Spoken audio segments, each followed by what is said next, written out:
The same law. Let me just face the constitution first. The same law. There are so many institutions that are set up in Nigeria, and there are also so many institutions under that institution or a different this thing that is meant to supervise or checkmate that institution. If you look at educational sector, firstly, you kept saying people are rich. People, everybody, every Nigerian, they are just few ones. I don't know. I've not really seen people who are doing business the way it's meant to be.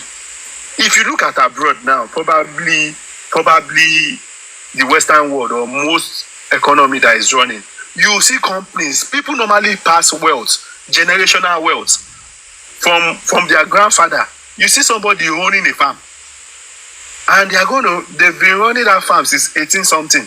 You get, but Nigeria, why is it that? Is it the constitution that says that you should run a farm after your demise? Nothing will just happen. We ran a system that people are just being greedy.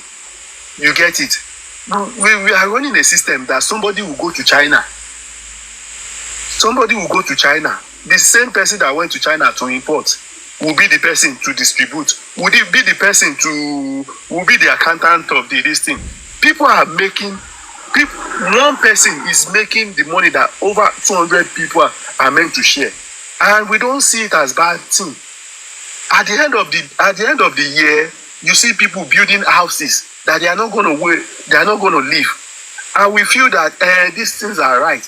Although it has become part of us that most of these things that we do, that we feel that we are making the money, we are not putting into consideration that most of those money are meant to be Nigerian money, because there's nowhere in the world that you invest 10 million naira and you are expected to get 70 million in 6 months. Or 200 million. This is why the constitution needs to be redrafted. Because if let me drop this. Let me drop this. If there's a constitution that's put down in the place that if you are occupying office of government, you don't have any access to open an account abroad. That's one of them. I'm not even talking about government. Let's slow it down a bit. I'm just going to slow it down a bit. Hold on, engineer. Mr. Richie. No, hold on, engineer. Let's slow it down. No. There's something you said, because I have to give other people to speak, and I know you said you're going to keep it down, but you haven't. So you need to mute yourself. No disrespect. You brought something up that I want to kind of add to the conversation as well. And I think that is the guise of monopoly, because you did say something about, if you have an institutional situation whereby someone monopolizes the process, you are the same people that ship this thing into the country, the same people that distributes it, the same people that take it to the nitty-gritty, to the bottom level, and then nobody else actually sort of like benefits from it. Now, is Dangote as a name, is Dangote as a brand, is Dangote as an institution a blessing to Nigeria or a curse? Why? The reason why I say I'm asking that question is simply that if you are the richest black man in the world or the richest man in Africa, of what benefit has that been to Nigeria? And if you have a conglomerate of organizations have benefited from the banking system of Nigeria, who have been able to loan you money, and you are kind of a beneficiary of all the government contracts, whether it's textile, whether it's cement, whether it's salt, now you've gone into the petroleum business, Dangote. What exactly have you actually done that has benefited Nigeria? As we know, on the surface, if we're scratching the surface, the people you surrounded yourself with are just Indians. They're just foreigners who run your companies, who run your conglomerates. And at the same time, people will want to say, you can't trust Nigerians because, all sort of embezzlement and all this shenanigans will ensue. As Dangote being a blessing or a curse to Nigeria? I'm going to take it over to Queen Abiki. And after Queen Abiki, I need to give G Banks the opportunity to speak, and we can mix it up again. Queen Abiki, let's have you. Good morning, all. But I'm not going to start with Dangote. I'm going to start from somewhere where I believe we should be able to understand. First of all, it's heartbreaking or it's disheartening to see that a lot of Nigerians youth, the young among us, do not know and understand the Nigeria itself. A lot of Nigerians do not know that they are occupied. Now, get this and you are free. Nigeria is still occupied by their colonial masters. We are not in chains, but we are still occupied. I don't care who you bring as the president. There's something systemic that controls your presidents. And it's not only Nigeria, it's throughout Africa. They are all puppets. Our presidents in Nigeria are puppets, and there is goddamn nothing they can do about you until that system is changed. Secondly, all politics are local. Everyone, when something is happening, everyone rush and start bashing the federal government. The federal government is not your problem. The problem starts with your local council chairman, your reps, and your governor. You leave all those people, and then you start bashing the federal government in your constitution, in your constituency, in your community. Who are your representatives over there? Who are your chairmen, your local council chairmen? Why are there no school? Why are there no clinics in your states and in your local district? They have all taken allocations and doing nothing about it. But you are taught to hate the federal government, whom I'm not even fan of. But let's be truthful about things. When you understand the politics of Africa as a whole, you understand what is going on in Nigeria. Is Nigeria corrupt? Absolutely. More than corrupt. But none of you, a lot of you don't know what is going on systematically in Nigeria. I don't care who you bring, unless you look, the only person ready to liberate Nigeria, anyone, president who comes in as our leader, ready to liberate Nigeria, has to also be ready to die. He has to have it in himself that, okay, I want to die. I'm ready to. He may not die at the end, but he has to have it in his conscience that I'm ready to die for this country. Because he will need to step on a lot of toes, just like Ibrahim Traore is going through right now. Now, who the hell is in Nigeria who is ready for that? And then I'll hammer this. Know that your politics starts locally. The federal government is not your problem all the time. The problem I have with federal government is that they are not doing check and balance, which we need. Yes.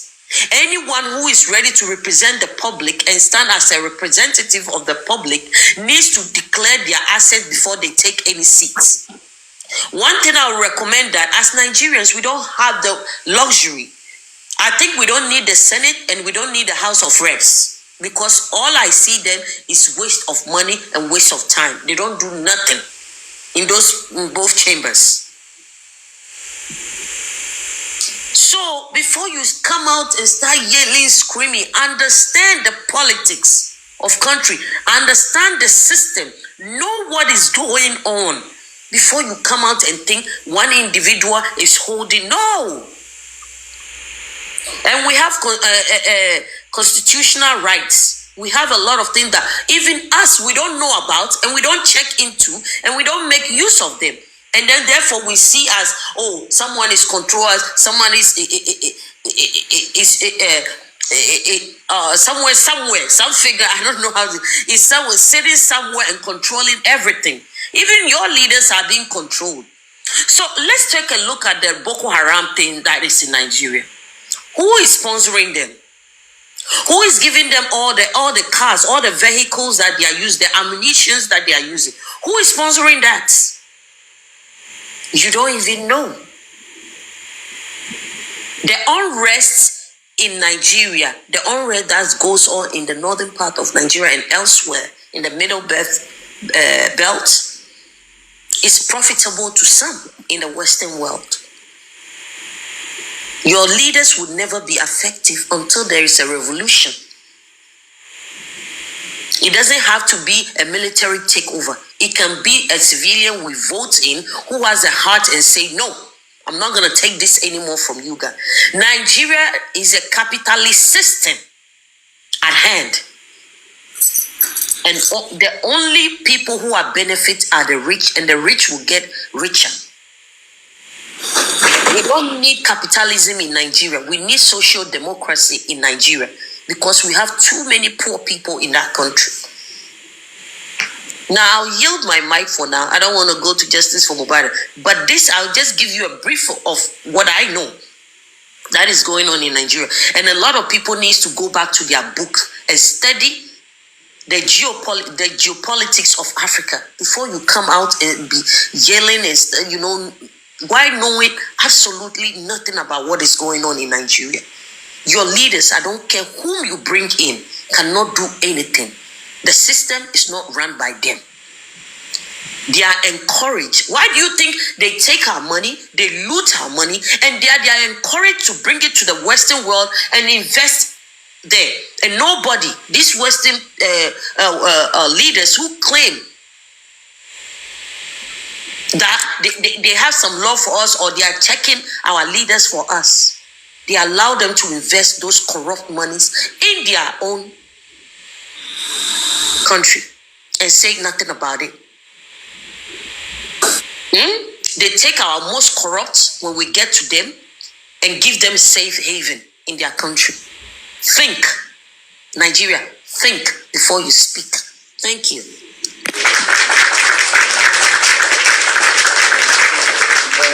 Without further ado, G Banks, let's have you. Jerry is way in the background. Good afternoon, everybody. Good afternoon, everybody. Good afternoon, Jank. Good afternoon, Jack. Good afternoon, Richie. Those are the two people I saw for me to come here.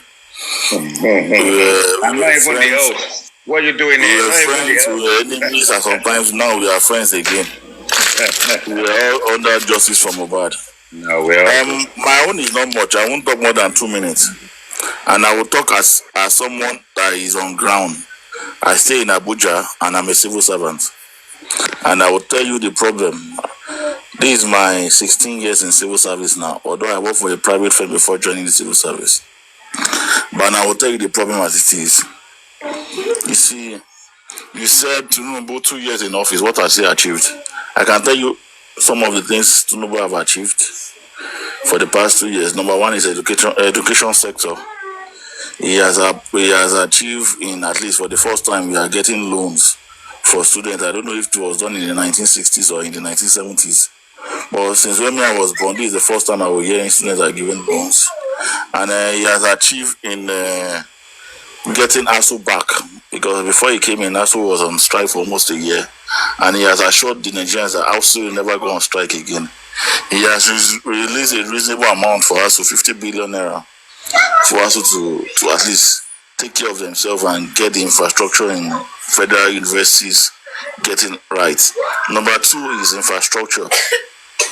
The Lagos-Calabar Highway, Coastal Highway, and the Lagos-Kebbi along the boundary between Nigeria and Benin Republic, they are ongoing now. Even though the Lagos-Calabar Highway has some political under to, maybe there was a time they were saying that the guy that built Lagos Resort Beach, there was a demolition. People want to politicize it, but later people have seen a big picture.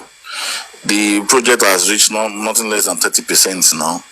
And I think he has done something on that when it comes to infrastructure. Abuja Kano, he has started the project again, the road, the realization, and he's continued. Although Buhari started it, but he has continued it. Number three is the legacy. Legacy debt he cleared. You people must have heard that he cleared a debt in IMF. I don't want to draw too much. Number four is local government autonomy. He has granted local government autonomy. Number five is the subsidy removal that he took bold step to take. For someone to, as a president, have taken that bold step, I really commend him for that, because that is what Jonathan could not achieve, and he was able to do it. And even Buhari did it for 8 years, he didn't do it. So all these things, I'm not trying to say I'm in support. I believe APC can still do more, because all these things are just basic things I believe within a year is supposed to have achieved, because these are just policies. We should not wait for the past of 2 years before we can achieve all this. Having said that, let me tell you the problem of Nigeria. As at 2 years, 2, 3, 4 years ago, the problem of Nigeria was economy and power. Or that power can be political. But I'm talking to you now, it has migrated from economy and power to food insecurity now. Because there is hunger in the land, serious hunger. People are hungry. I stay in Abuja, and I know I go to their outskirts. I travel to Kaduna, I go to Kano, I go to all those places I believe I can go that is called Nigeria. I come to Lagos too. But I will tell you, if someone is 80% of people I know now, they are hungry because they can't afford food items in the market. And they said an hungry man is an angry man. The rate at which we are going in this country, I'm scared for the next 1 year now. If we continue like this, the revolution will be more than this, because people will come out and protest. And I'm scared because by today now, some people, almost 500 Hausa youths, are in Ibeju-Lekki. They arrived in Ibeju-Lekki this morning and said they want to work for Dangote refinery. And I'm telling you, the drones at which those guys are migrating down south, because there's hunger here, there's nothing for them here. The people I give money, most times when I go out, from a little penny I see online and the one I see, I give money just for them to eat. They will just ask for 500 naira.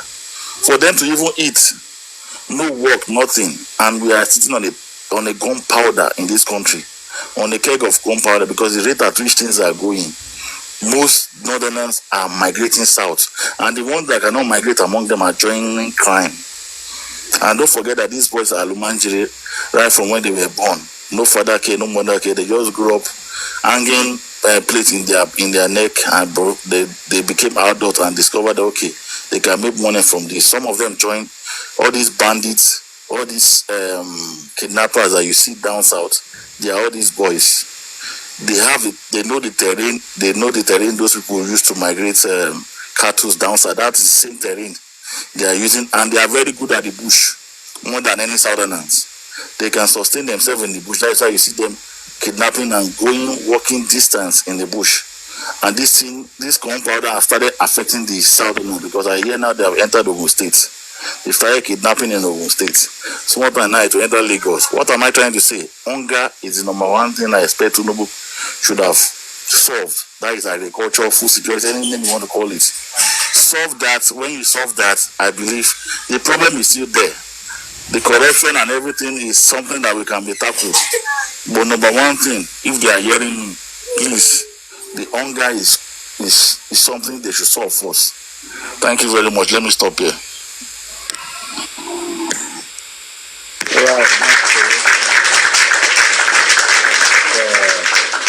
That's a wonderful submission, because I can see what you did there to, go through the mix. I think you're the first person that have been able to address this objectively, to be able to look at the pluses and the minuses where applicable. That's a wonderful submission. Really, really, really appreciate that. Thank you so much. So, Jerry, let's have you. Good afternoon, the IT guy. Good afternoon, African Television. Good everybody. It's a pleasure to be here, and I think I got fascinated more by the topic of the day, and it's going out of the regular discussion so far. So first, for me, if we're looking at what Tinubu has done in office to start with for 2 years, I don't think I will be part of the people that would appreciate him for infrastructural whatever, or He's been doing roads, he's done this, he's done that. I'm not a party to that, because all of them have always talked about we're building roads, we built railway, we did this, we did that, we've done all of that. Honestly, I'm not a party to that, because I don't believe that is a capital project that the country needs as we speak. Typically, there are a lot of things that we still needs to be done. Now, talking about the student loan as well, I will just pick these things little by little. I have about 4 points that I want to just talk on, and what I think the final solution might be going forward. So the student loan that was issued by, or that was signed into the law, constitution, whatever, by the president, by the current president, is not active yet. No students are collecting loan. So that was just a way of curbing the what's it called? The issues that was on ground about the ASU back then, that they were trying, that ASU was trying to go on strike, was it labor, all those things. So they just tried to put that in and make everybody sit back and say, okay, so that the students will not come out to protest or to roar, all those things. So they just use that one to put them on one side. NYSC allowance that has been promised to be increased. Till the current moment, nothing has been done about it. So I will not be here to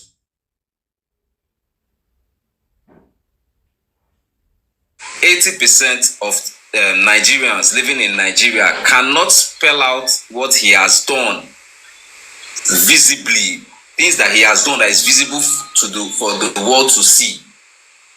Then he has done nothing, to be honest.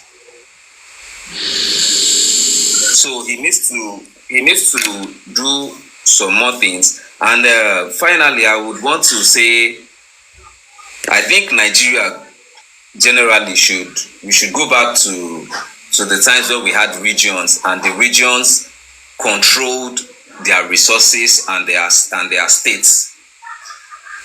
Like the 4 regions that we have: the Western region, the Eastern, the Northern, and the Southern region.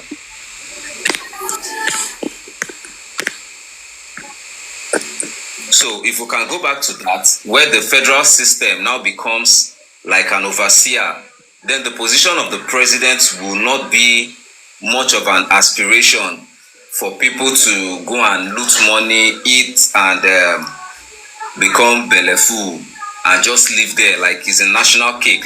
Let me go there, cut mine, and live there. It will not be that. That will not be the case again. Now the president will be able to curb the heads of the regions, because all of them will now report back to the federal system. And the federal system, it will be easier for the federal system to monitor 4 regions put together than 36 states, because all the reports will be coming from the regions.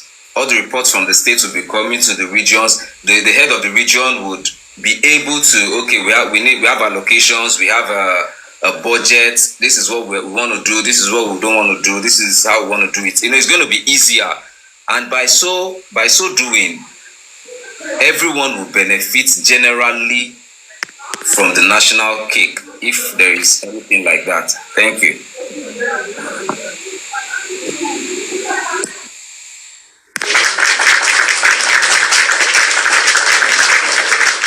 Enjoying the submissions. It's just a good thing for us to bring something dynamic into the mix. It's good to kind of see things from different points of view. We're going to agree and disagree at some point, but wherever the case may be, bring it on and keep it coming.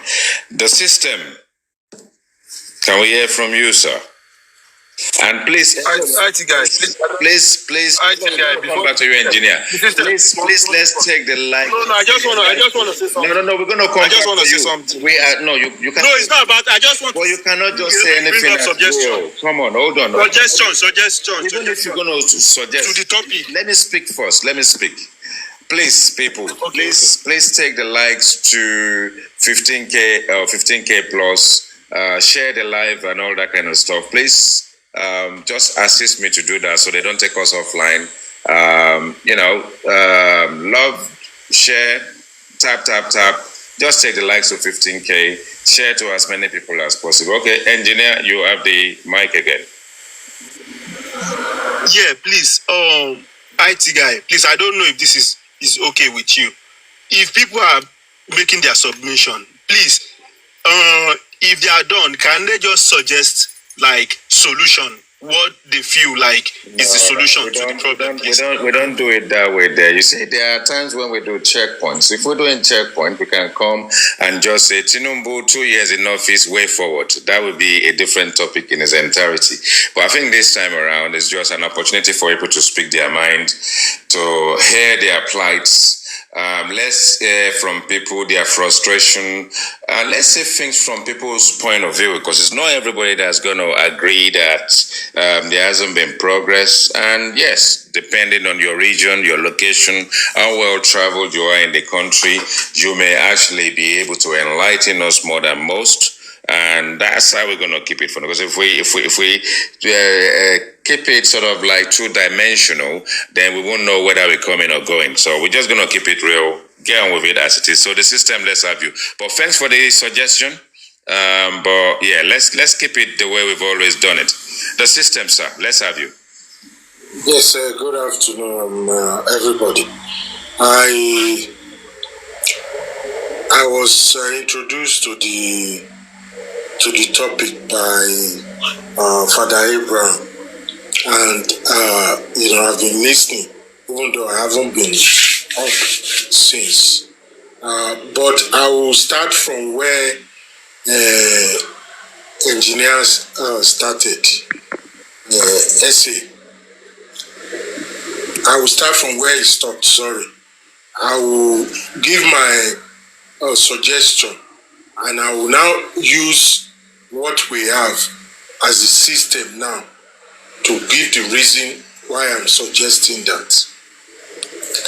I would like a system that will allow local governments to survive and be the power that be, the autonomous.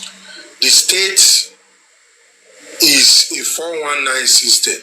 It's a system that creates animosity, that creates Omolubi, you are from this state, you are from that state. Let it be local governments.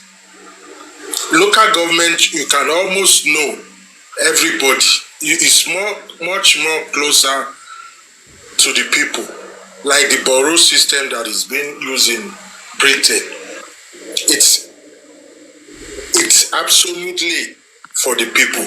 The state and the federal senate and all these state senate, they are 419.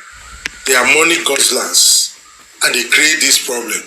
See, the West know what they were doing when they fantasize you with their democracy, which is a 419 democracy.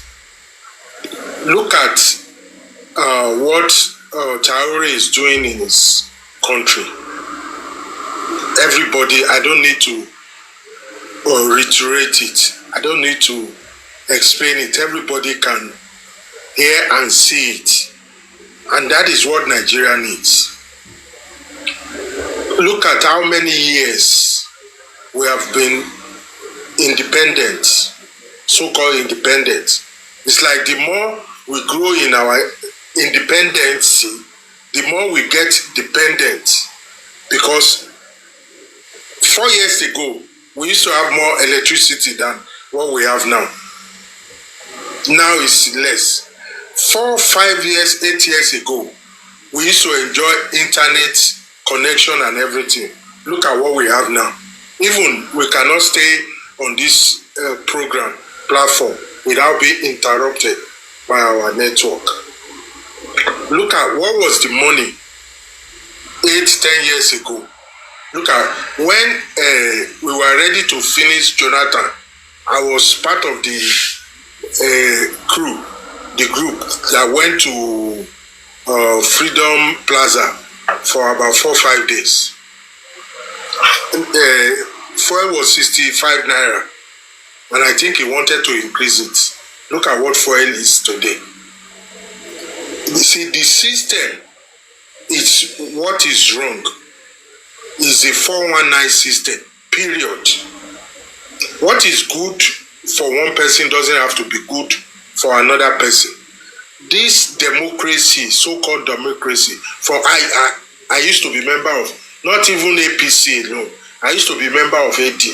I came into AD 2003. But I got delusioned being in the system. And after a while, I don't want to say the year, I got out and said, this is a mess. We are not going anywhere. Because I don't even know how to call it. I don't want to call it catocracy. There's nothing crazy about the system in Nigeria. The system in Nigeria is crazy. Not, something crazy. It's crazy. Because the rich just get richer and nobody checks them. But the poor gets poorer because everybody is checking them. Look at where the EFCC is. When was the last time they apprehended? I remember when Obasanjo set up EFCC. The first victim was the IG of the police. What's his name? If anybody, Tafa, or what was his name? And everybody sat and... Thank you, Balogun. And everybody sat down. Everybody was... AFCC, if you hear EFCC...